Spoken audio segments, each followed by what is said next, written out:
Friends, does Trump even have the constitutional authority to impose these tariffs without congressional approval? Well, he really doesn't. You know, he presented this chart on April 2nd, and it's the same day that he issued this fact sheet where he declared a national emergency to increase our competitive edge, protect our sovereignty, and strengthen our national and economic security. Now, I'm going to explain to you in just a moment why this is not an emergency, why it's not a bona fide emergency. I've been speaking and teaching about tariffs for several weeks. This is an area of expertise for me. I have a master's degree in international relations, international policy. I've studied international economics, foreign trade, and so forth. So this is a fascination I have, and I'm happy to be at your service to clarify this for you. So it says right here that President Trump is invoking his authority under the International Emergency Economic Powers Act of 1977, IEEPA, to address, are you ready for it? The national emergency posed by the large and persistent trade deficit. Friends, trade deficits are not an emergency. In fact, they're not even a cause for concern.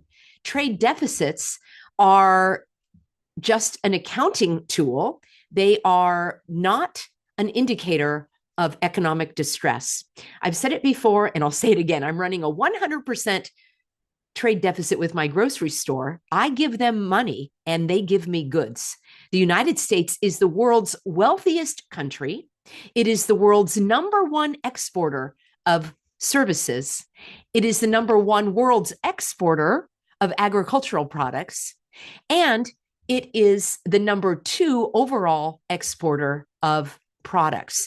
The United States does not have anything broken that a tariff can fix. In fact, tariffs are so detrimental, and I've done several videos breaking that down for you. A trade deficit is not a national emergency. How can, we have Vietnam here, how can Vietnam, a country with a mere fraction of the population of the United States, ever import as much as the United States does? As the United States imports from Vietnam. It's not possible. It's not rational. In fact, I called his tariffs, let's see, and the information was haphazard. The information he presented was haphazard because it was not in alphabetical order. It was not ordered by tariff rates or foreign tariff rates. It wasn't organized by region. It was haphazard, mirroring Trump's destructive, divisive, abusive, chaotic, disastrous, punitive, arbitrary, devastating, injurious, ruinous, brutal, dangerous, appalling, deleterious, dangerous, nonsensical, absurd, ludicrous, unstable, unrealistic, irrational, ignorant, and arrogant view on international trade. Let's see, did I leave anything out? I think I may have. I came up with another list.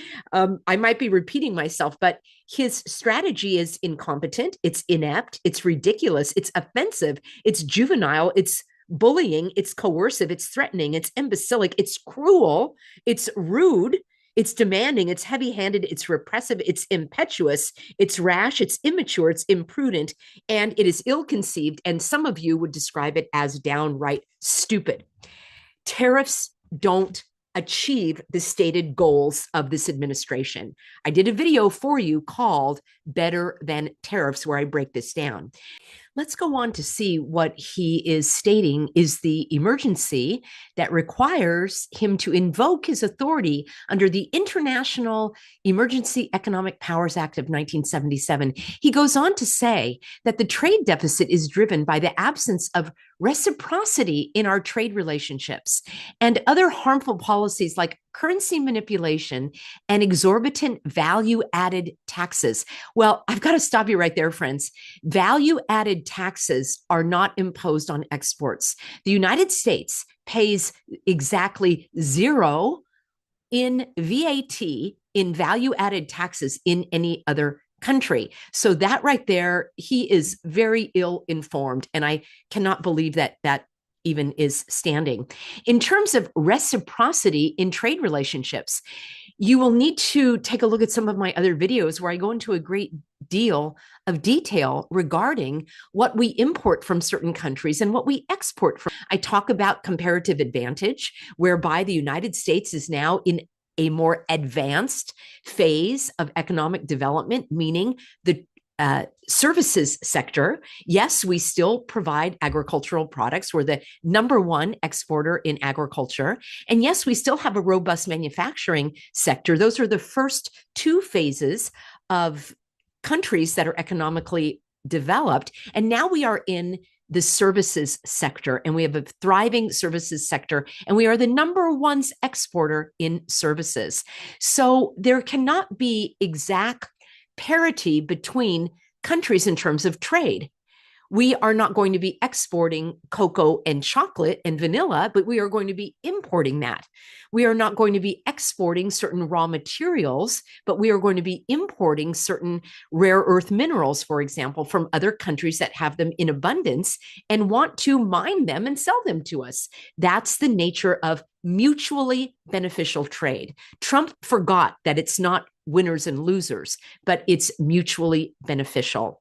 Then he goes on to say that he is going to impose an individualized reciprocal higher tariff. When we looked at that chart, and I broke this down for you in a different video, these are not tariff rates at all. This is a very strange calculation based on the trade deficit and other factors that do not rely on the tariffs. I've also explained that these tariffs take many, many months, if not years, to develop agreements upon. So there are already trade agreements in place for every country on this list. You can't just violate these agreements willy-nilly like he has done. If you want to renegotiate the tariffs, then you do it on a country-by-country basis with experts and diplomacy so that you are working toward reducing the trade barriers, not putting the trade barriers up. He's either getting very poor advice or he is not listening to those who know more about tariffs than he does. So this announcement of an emergency is really based on fake, phony, and fraudulent information, just like back in 2020, when there was another emergency called under Trump's term that you know and I know was way overblown. The point of this video is to determine whether or not the president even has the authority to issue tariffs, and he doesn't. There is no national emergency posed by trade deficits. By the way, I just did another video for you describing and explaining why the United States has a trade deficit, which has grown over the last few years. And that is because of the number of vaccines that the United States has imported from Switzerland. Switzerland has climbed to become one of the major exporters of products to the United States in terms of pharmaceutical products. Switzerland has 9 million people. The United States has 340 million people. Anyone except for Trump and Levitt and Peter Navarro and Howie Lutnick, Commerce Secretary, they are the only ones that don't understand that there can never be a zero trade deficit with other countries. That is not how international markets work. So I just wanted to do a very short video that Trump doesn't have the legitimate authority to issue these tariffs. It causes such instability in our markets. And I'm not just talking about the stock market. People who want to invest in the United States are going to think twice about it because of this man's irrational behavior.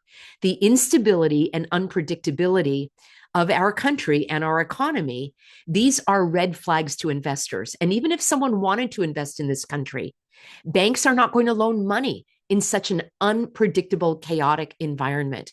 It begs the question, why is Trump doing this? Some would say that he is crashing the economy on purpose. Some would say that he is bombing the international markets, trade markets, so that he can usher in digital currency and, dare I say, usher us into a new world disorder. How do you like them apples? Them are pretty rotten apples. Let me know what you think in a comment below. And be sure to check out my tariffs playlist.